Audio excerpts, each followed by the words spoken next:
ছোট ছোট বাচ্চাদের নিয়ে এই যে আয়াত খেলতেছে। এখানে রান্নাবাটি অনেক অনেক হাঁড়ি পাতিল, মাটির হাঁড়ি পাতিল। এরা আগে সীসার ছোট ছোট পাতিল কিনা দেওয়া হয়েছিল, কিন্তু সেগুলা বাঁকা টাকা করে ভেঙে ভেঙে ফেলাইছে। এবার আবার মাটির অনেক কিছু কিনছে।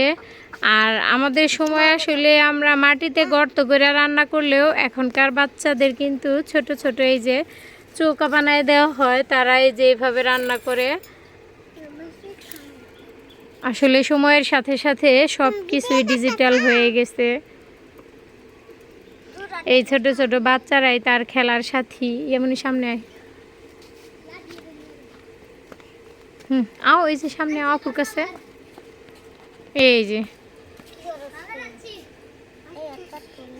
ছোট ছোট বাচ্চাদের নিয়েই খেলে।